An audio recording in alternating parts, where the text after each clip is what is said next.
हमारे साथ है डॉक्टर विपुल सक्सेना। स्वागत है सर आपका। नमस्कार रॉबिन। तो श्रोता, आज हम वापस चार बहुत ही की मुद्दे डिस्कस करेंगे आपके साथ। और इसमें कड़ी में पहला जो मुद्दा हम लोग आज डिस्कस करने वाले हैं वो एयरलाइन इंडस्ट्री का है, जो लॉकडाउन अब जैसे जैसे उसके सख्ती कम होती जा रही है अलग अलग शहरों में, उसके साथ एयरलाइंस की सेवाएं भी चालू हो रही है, लेकिन एयरलाइंस का जो ऑक्यूपेंसी है वो बढ़ने का नाम नहीं ले रहा है। The highest the airlines occupancy has gone up is 60%। तो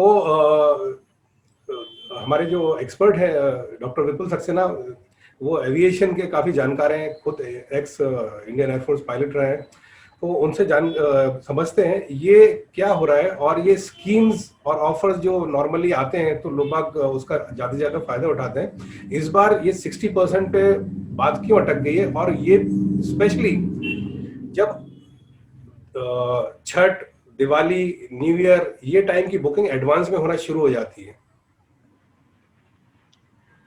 तो रॉबिन, बात ऐसी है कि जो कोविड से इम्पैक्ट आया है पैसेंजर्स में, फेयर फैक्टर है सेफ्टी का। तो पैसेंजर बहुत कॉशियस है कि वो तभी ट्रैवल करना चाहता है कि जबकि उसकी बहुत ज़्यादा अर्जेंसी है। अभी रिसेंटली इंडिगो ने एक स्कीम चालू की है पैसेंजर को अट्रैक्ट करने के लिए कि आई थिंक एक नंबर में डिसाइड किया है, उस नंबर तक पे जो पैसेंजर ट्रैवल करेगा उसको आई थिंक साल भर के लिए फ्री ट्रैवल है, और 2 वे ट्रैवल्स हैं, ऐसे कुछ है। तो वो जो इस तरह की स्कीम्स जो हैं एयरलाइंस अभी लाने वाली हैं, और ताकि पैसेंजर को अट्रैक्ट कर सके। पर मैं नहीं समझता कि पैसेंजर उन सब चीज़ों से अट्रैक्ट होने वाला है जब तक कि कोविड की सिक्योरिटी और सेफ्टी हो। दूसरी चीज सिचुएशन इमरजेंसी वाली हो, और तीसरी चीज फेयर को कट होना बहुत जरूरी है। फेयर्स काफी हाई हैं, तो अभी जबकि अधिकतर लोगों के पास जॉब नहीं है, सैलरी कट हो रहा है, तो उस कंडीशन में पैसेंजर्स को एयरलाइन फेयर नॉर्मल ट्रैवल के लिए अफोर्ड करना थोड़ा मुश्किल पड़ रहा है। इसलिए मैं समझता हूँ कि जब तक पैसेंजर फेयर में कट नहीं होता है तब तक थोड़ा सा ये पैसेंजर लोड में बूस्ट होना मुझे थोड़ा डिस्टेंट लगता है। पर हाँ, जो मुझे इनपुट्स मिल रहे हैं कि केंद्र सरकार सोच रही है कि एविएशन टर्बाइन फ्यूल उसमें एक्साइज ड्यूटी कम करे, या हो सकता है कि उसको जीएसटी में लाने का कुछ प्लान चल रहा हो। तो इस तरह के अगर मेजर आएंगे तो उससे डेफिनेटली, और वो बेनिफिट अगर पैसेंजर को पास ऑन होता है एयर फेयर में कट करने के बाद, तो मुझे लगता है कि पैसेंजर लोड इंक्रीज होगा। अदरवाइज मुझे तो बहुत डिस्टेंट लगता है। मुझे याद है पिछले सप्ताह जब हम एयरलाइंस का डिस्कशन कर रहे थे, तभी आपने एक बहुत ही अहम जानकारी शेयर करी थी, जिसमें भारत सरकार का जो मंत्रालय है, एविएशन मिनिस्ट्री, उन्होंने कुछ स्पेशल रिलैक्सेशन दिया है। डायरेक्ट ओवरसीज पैसेंजर्स इंडिया में आ सकते हैं और यहाँ पे उनका कोविड टेस्ट होगा। और अभी आपके पास कुछ जानकारी है? जो इंडिया की एक फ्लाइट गई थी मिडिल ईस्ट, उसके अंदर कोई पॉजिटिव पेशेंट पाया गया, थोड़ा सा उसके ऊपर जानकारी दें प्लीज। तो हुआ यूं रॉबिन, जो अपन ने इशू कवर किया था, आई थिंक बहुत प्रूडेंट पॉइंट था। और मुझे आशा है कि मेरी जो मेल मैंने लिखी थी माननीय मंत्री को, वो उस पर कॉग्निजेंस लेके उस पॉलिसी को रिव्यू करेंगे। बिकॉज 4 सितंबर को एयर इंडिया एक्सप्रेस का एक जहाज जो दुबई गया, और जब पैसेंजर उतरे तो उसमें एक पैसेंजर कोविड पॉजिटिव पाया गया।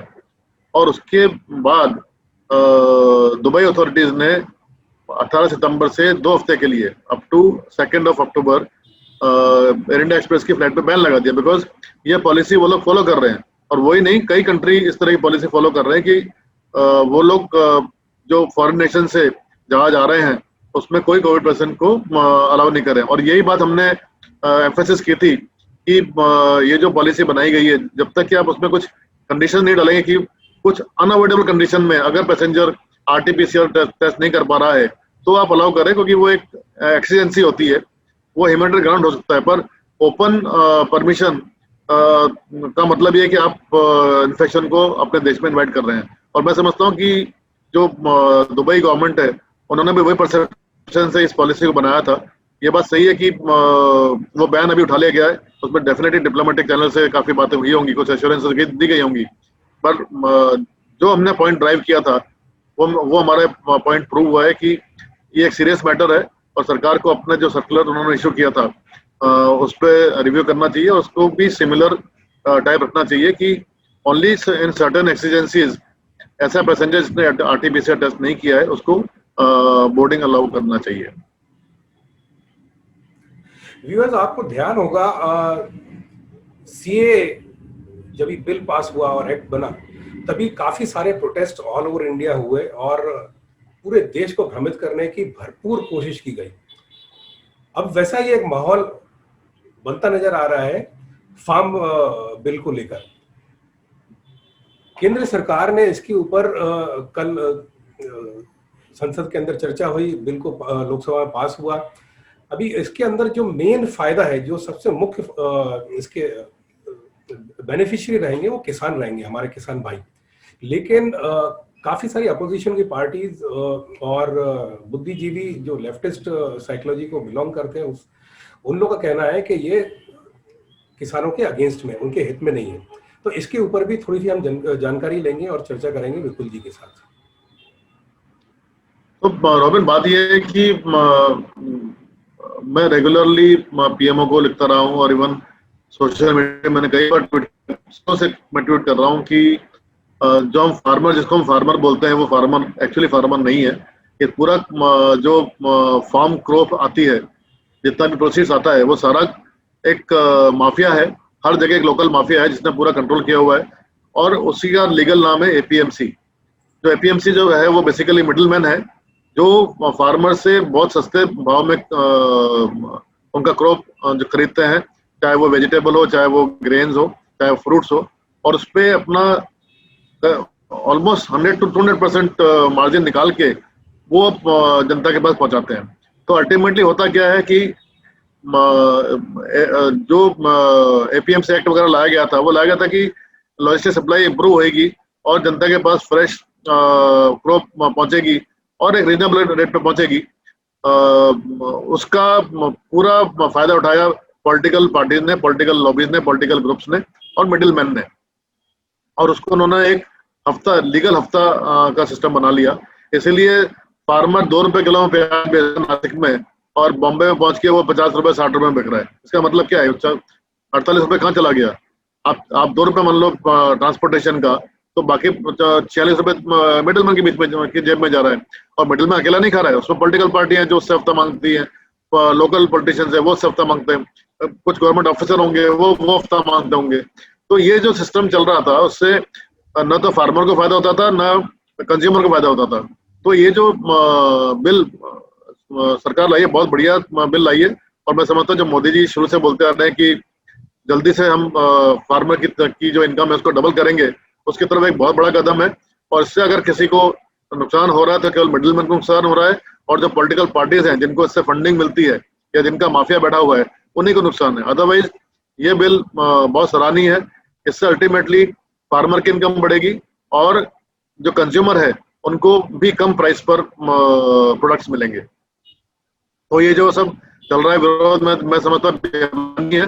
और इवन हरसिमरत कौर का जो इस्तीफा है उसकी निंदा करनी चाहिए, क्योंकि वो एनडीए के वर्षों से, दशकों से पार्टनर रहे हैं और जब जब सरकार आई है वो सरकार में रहे, और इस तरह के ट्रिवियल इश्यू पर उन्होंने राजनीति खेली है अपने पंजाब के राजनीति चक्कर में। वो एक बहुत गलत कदम है। श्रोता को एक बहुत ही इंटरेस्टिंग बात बताना चाहूंगा। ये बिल अचानक नहीं आ गया, ये मई में चर्चा हुई थी और अभी इस्तीफा हो रहा है। बाकी श्रोता खुद समझदार है।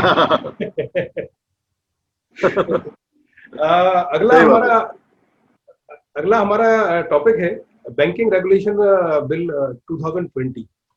जो भी काफी ये स्कैम्स हुए हैं, और लेटेस्ट जो हुआ पंजाब महाराष्ट्र कोऑपरेटिव बैंक का, जिसमें लाखों लोगों के, निवेशकों के पैसे चले गए, अभी भी उसके ऊपर कुछ क्लैरिटी नहीं है। कुछ खुद की हार्ड एंड मनी, उनके पैसे, किसी का पीएफ का पैसा, किसी का रिकरिंग डिपॉजिट का पैसा, और लोग कुछ नहीं कर पा रहे हैं। तो ये एक कानूनी दावपेच है। आरबीआई और फाइनेंस मिनिस्ट्री उससे डील कर रहे हैं, उसका समाधान निकालने के लिए। लेकिन आगे इस तरह की मुश्किलें नहीं आए, सिटीजन्स के लिए, इन्वेस्टर्स के लिए, बैंकिंग कस्टमर्स के लिए, उसके लिए ये बिल लाया गया है। और इसमें काफी सारी कड़क रवैया अपनाया गया है और सभी निवेशकों का, स्पेशली कोऑपरेटिव बैंक का, उनका भला होगा। तो ये एक इम्पोर्टेंट विषय है विपुल जी, इसके ऊपर भी थोड़ी प्रकाश डालें। देखिए क्या था कि जो कोऑपरेटिव बैंक्स थे उस पर आरबीआई गाइडलाइंस लागू नहीं होती थी। इसलिए आप देखेंगे कि जितने भी कॉर्पोरेट बैंक्स हैं, स्पेशली इंटीरियर जो area, rural area, interior areas हैं, और जितने भी कॉर्पोरेट बैंक इवन सिटीज में, उसमें जो बोर्ड होता है, चेयरमैन का अपॉइंटमेंट है या जो डायरेक्टर्स का अपॉइंटमेंट है या बाकी जो पोजीशन होल्डर्स होते हैं, वो सब पॉलिटिकली अपॉइंटेड होते हैं। जिस एरिया में जिस पार्टी का दबदबा है उसके उसके लोग उसमें बैठे होते थे। और ये बेसिकली मनी स्विंडलिंग का एक बहुत बड़ा जरिया था कि उस पर आप, बिकॉज आरबीआई का रोल नहीं है, इसलिए आप इंटरेस्ट रेट कुछ भी दे सकते हो। भले ही जो बाकी शेड्यूल्ड बैंक्स हैं लाइक आईसीआईसीआई बैंक वगैरह, उसमें आपको आरबीआई की गाइडलाइंस को फॉलो करना पड़ता है, पर इन बैंक्स में ऐसी कोई गाइडलाइंस का रिस्ट्रिक्शन नहीं था। तो एज पर बोर्ड डिसीजन वो लोग कुछ भी इंटरेस्ट दे सकते थे। तो जनरली इन बैंक्स में रेट ऑफ इंटरेस्ट जो था बाकी बैंक से ज्यादा होता था। तो इसलिए अधिकतर लोग जो है, और अप्रोचेबिलिटी, लाइक गांव में बैंक की कमी होती है तो कोऑपरेटिव बैंक्स होते हैं जिनमें लोग अपना पैसा जमा करते हैं और उनको रेट ऑफ इंटरेस्ट भी ज्यादा मिलता था। तो पर्पस था जनता के फायदे के लिए कि उनका पैसा अधिक ग्रो हो और सेफ रहे। उसका जैसे कि फार्मर केस में हुआ है, अगेन पॉलिटिकल पीपल, पॉलिटिकल लोग, पॉलिटिकल लॉबी, माफिया आके बैठ गया, अपने लोग बिठा दिए और इसके थ्रू लोन्स देना, अपने लोगों को लोन देना, बिना सिक्योरिटी के लोन देना, फिर लोन में एनपीए हो जाना, वो सब चीजें एक रूटीन मैटर था। तो वही उसी के कारण पीएमसी जो बैंक का जो घोटाला सामने आया, वो एक जीता जागता उदाहरण है कि किस तरह इन बैंकों का मैनेजमेंट होता था।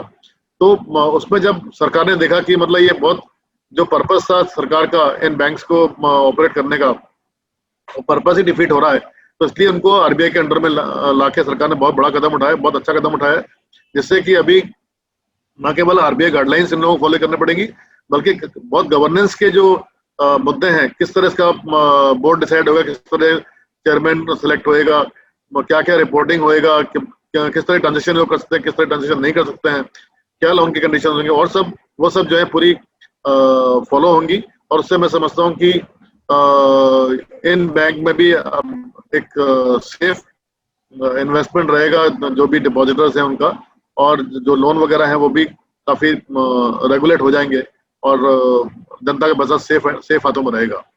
तो मैं समझता हूँ एक बहुत बड़ा कदम है तो सरकार द्वारा जनता के पैसे की सिक्योरिटी के लिए। एक और एक बेनिफिट होएगा, अभी जब भी कोई बैंक इलीगल एक्टिविटी अगर करता पाया गया तो इमीडिएटली आरबीआई उसके ऊपर एक्ट कर सकता है।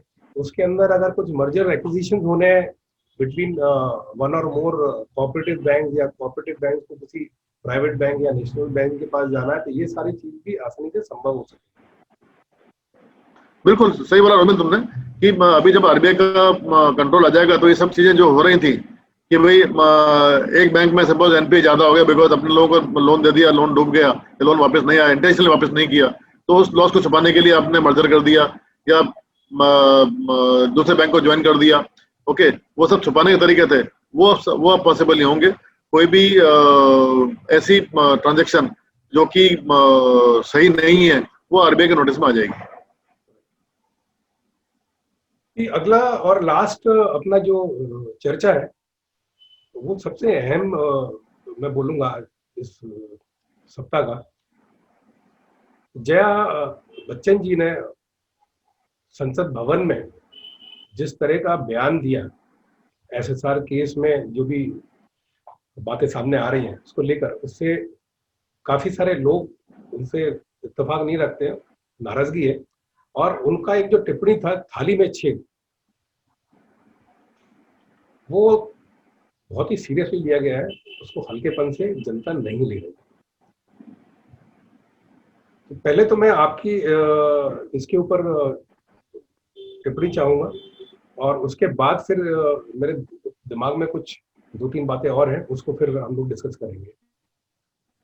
ओके, तो पहले तो मैं जया बच्चन जी पूछूंगा कि भाई आपने किसको कौन सी थाली दी, बच्चन परिवार ने कितनी कितनी पिक्चरें बनाई जिससे कि उन्होंने एक्टर्स को पैसे दिया, एक्टर्स को जॉब दिया या वर्कर्स को जॉब दिया। ओके, तो पहली चीज तो मैं क्लेरिफाई करना चाहूंगा कि उन लोगों को जो थाली मिल रही है, बॉलीवुड को जो थाली मिल रही है, वो जनता से मिल रही है। जो जनता पिक्चर देखेगी, उनके टिकट खरीदेगी तो उनको थाली मिलेगी, वरना कोई थाली देने वाला नहीं है। आप देख लीजिए कितने बड़े बड़े कलाकार हैं, एक बार जब वो लोग साइडलाइन हो जाते हैं तो उनकी थाली बंद हो जाती है, तब तो बोलते नहीं कि मैं थाली दे रहा हूँ। आज अगर अमिताभ बच्चन को केबीसी नहीं मिलता है तो कौन सी थाली उनके पास है, वो कौन सी थाली दे सकते हैं?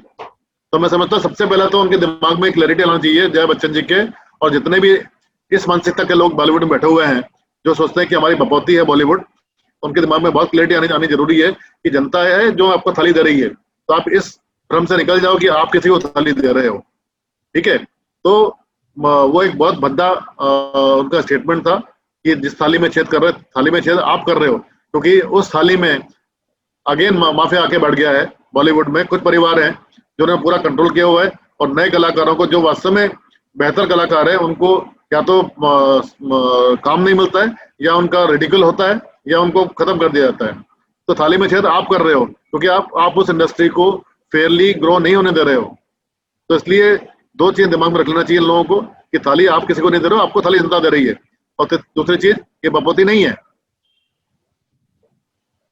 इसमें रॉबिन, जो चीज लोगों को मेरे ख्याल से ये जो भी हुआ, I would say this is a blessing in disguise, कि काफी सारी जो गंदगी है, जो स्वच्छता अभियान है वो हो रहा है, वो चाहे राजनीति का हो, चाहे शो बिजनेस बॉलीवुड का हो या पुलिस सर्विसेज का हो, किसी का भी हो। इसमें जो बात बुरी लगी है लोगों को, वो पुरानी सारे जो अगर देशी भाषा में बोले, वो गड़े मुर्दे जो है वो सब सामने आ गए। वो क्या है गड़े मुर्दे? जब भी उनकी ही समाजवादी पार्टी के एक सीनियर नेता ने जयाप्रदा जी के बारे में बहुत ही अभद्र बात कही थी, तब उन्होंने कुछ नहीं बोला।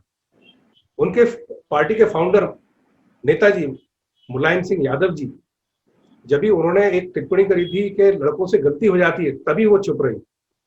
इस तरह की बहुत रेप सारी के बारे में है, तब से लेकर अभी तक ये हमेशा चुप रही। अगर उनका जो अधिकार है संसद में बात करने का, उस अधिकार को ये सब मुद्दे उठाने के लिए अगर इस्तेमाल करती और फिर थाली में छेद की बात करती, तो देश उनके साथ खड़ा होता। तो ये थाली जो देखो, जब निर्भया का कांड हुआ,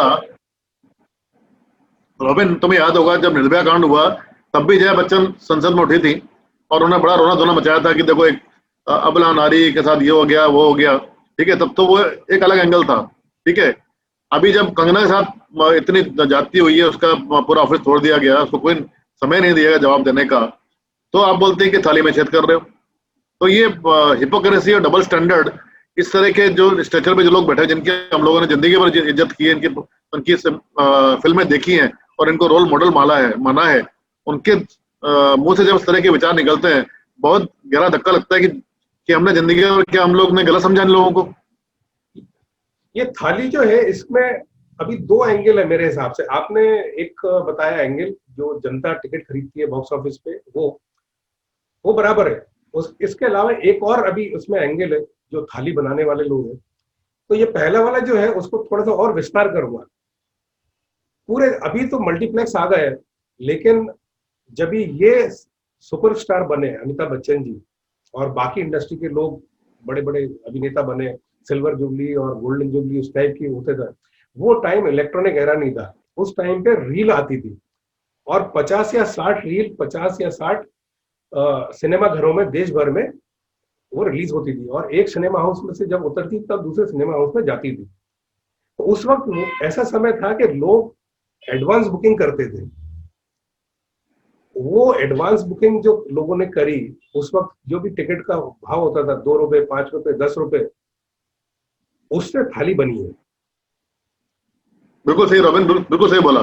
तो मतलब आपने ये प्रूव कर दिया कि ये थाली पसीना जो है है, लोगों का खून पसीना बिल्कुल है। बिल्कुल बिल्कुल, तो मतलब थाली जो है जनता शुरू से आपको देती आ रही है।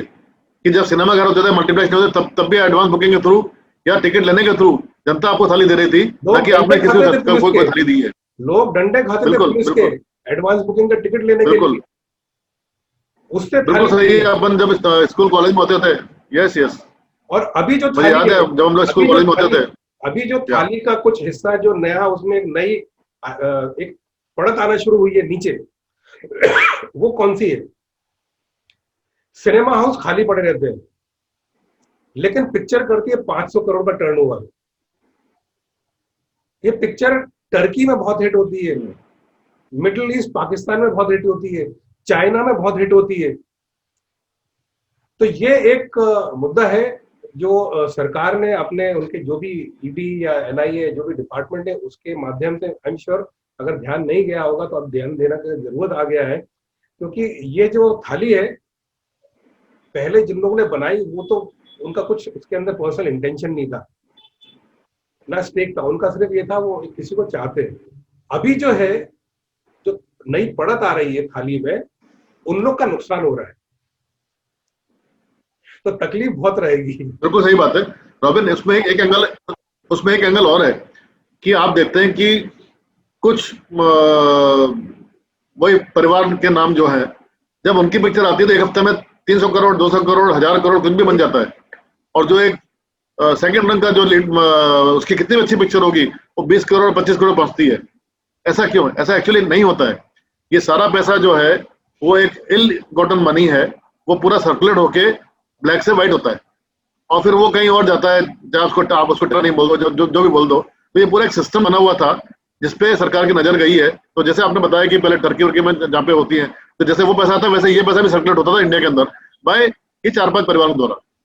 तो उस पर सरकार नजर गई है, और जो एनआईए वगैरह ने जो भी रिसर्च किया होगा उसी का फॉलो आउट है। जो ये थाली अब इनको लग रहा है कि कोई हम थाली में छेद कर रहा है या थाली को खुद छीन रहा है। नहीं, नॉट ओनली दैट, आप एक और चीज आपने नोट करी होगी विपुल जी, देश के सभी लोग जो पिक्चर में रुचि रखते हैं उन्होंने नोट किया होगा, काफी अच्छी अच्छी छोटे बजट की पिक्चर जिसके अंदर लोगों को उनका म्यूजिक, उनकी कहानी, एक्टर्स की अदाकारी, सब चीज पे पसंद आती है, लेकिन जब ये इंटरनेशनल अवार्ड्स होते हैं उसमें उसका नॉमिनेशन नहीं होता है। तो ये भी जो है, ये अब समय आ गया है वो स्वच्छ भारत का, जिसके अंदर सारी गंदगी साफ होगी और लोगों को तकलीफ अगर हो रही है तो जनता को तो बहुत खुशी है। बिल्कुल, जनता का बहुत सपोर्ट है, जनता बहुत खुश है कि सफाई यहाँ भी हो रही है। तो मोदी जी ने जो सफाई अभियान चालू किया था सबको झाड़ू पकड़ाने का, अभी वो लगता है झाड़ू सारे अधिकारियों के हाथ में पकड़ा दी गई है और जहां जहां गंदगी है उसको साफ करने में वो लगे हुए हैं। राइट। अच्छा, कुछ नाम नहीं लूंगा, कुछ ए लिस्टर्स का देश छोड़कर चले गए हैं सपरिवार। ना जनता ने बोला, ना कि ना जनता ने बोला, ना सरकार ने बोला, ना पुलिस ने बोला, ना ईडी ने बोला, ना सीबीआई ने बोला। क्यों जा रहे हैं? उनको पता है कि अभी आज वहां पहुंचने वाली है, पर ये मोदी जी हैं, इनकी जो सरकार है उसके बहुत लंबे हाथ हैं, कहीं भी पहुंच जाए। अगर आपने गलती की है तो वो छोड़ने वाले नहीं है, ये बात पक्की है। राइट। तो इस विषय के साथ आज का ये अपना एपिसोड खत्म होता है यहीं पर, और अगले एपिसोड में अगले रविवार आपके साथ फिर हम लोग मुलाकात करेंगे। विपुल जी शायद कुछ कहना चाह रहे हैं, प्लीज सर। सी एक और इशू रबिन अपन कवर कर सकते हैं जिसमें जनता को बताना चाहिए कि ये जो ड्रग का जो मामला चल रहा है उसमें करण जौहर ने बोला है कि भाई मैं क्या एक्सप्लेनेशन दूं, मेरे घर में क्या कर रहा था मैं। तो मैं समझता हूँ कहीं ना कहीं आई मीन जो कानून है वो घर के बाहर भी उतना लागू होता है भारत का जो घर के अंदर भी होता है। अगर करण जौहर का लॉजिक चला है तो घर में आप मर्डर कर दो, तो आपने घर में किया इसलिए आपको एक्सप्लेनेशन देने की जरूरत नहीं है। कौन बोला उनको ये बात? आई थिंक ये एरोगेंस इतनी बैठ चुकी है कि समझते हैं कि हम लोग कानून से ऊपर हैं, हमारे घर में कोई झांक नहीं सकता, हम घर में क्या कर रहे हैं वो कुछ कोई देख नहीं सकता, उस पर कोई क्वेश्चन नहीं उठा सकता। तो एक जो वीडियो वायरल हो रही है जिसपे कि अभी कॉग्निजेंस ले रही है सरकार, सिरसा जी ने उस पर मामला उठाया है, तो मैं समझता हूँ कि उस पर जो करण जौहर का स्टेटमेंट आया बहुत एरोगेंट और हास्यास्पद स्टेटमेंट है कि मेरे घर में मैं क्या करता हूँ आपको क्या मतलब है। ये हंसी मजाक बोलने की बात है, लेकिन कानून से आप बंधे हुए हो। घर में आप हंसी मजाक कर लो, तो घर में आप जो है गुनाह नहीं कर सकते। एक केस हुआ है, 2 साल पुराना केस है ये, मद्रास हाई कोर्ट का। मामला क्या था? मामला ये था कि कोई क्रिश्चियन मिशनरी का पादरी अपने घर के अंदर प्रेयर सर्विस ऑर्गेनाइज करता।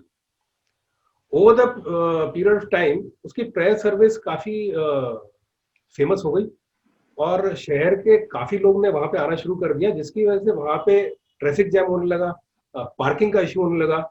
और बाद में कुछ लोगों ने जो पब्लिक एड्रेस सिस्टम था उसका भी वॉल्यूम शायद बढ़ा दिया था, डेसिबल लेवल वगैरह।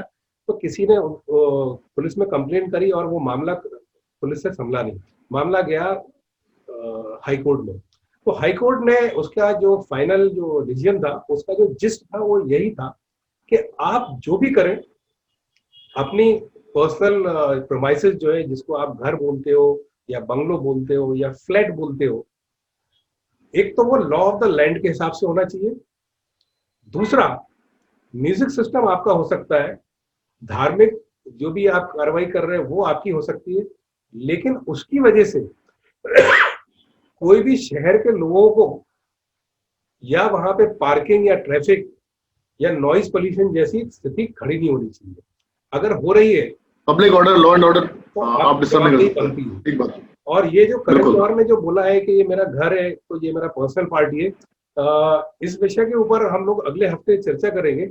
बहुत इंटरेस्टिंग सा एक लॉ है जो मुंबई म्युनिसिपल कॉर्पोरेशन के अंदर है, लिकर लाइसेंस। गूगल सर्च करेंगे मिलेगा, लेकिन इसको संक्षेप में बता दिया है। अगले वीक इसके क्या रिपरकशंस हो सकते हैं, जब भी सीबीआई और जो भी इन्वेस्टिगेटिव एजेंसी है, इंक्लूडिंग एनसीबी, तभी ये बहुत भारी पड़ सकता है सब लोगों को। तो आज्ञा दें इस हफ्ते के लिए। नमस्कार, सेफ रहें, सुरक्षित रहें। धन्यवाद।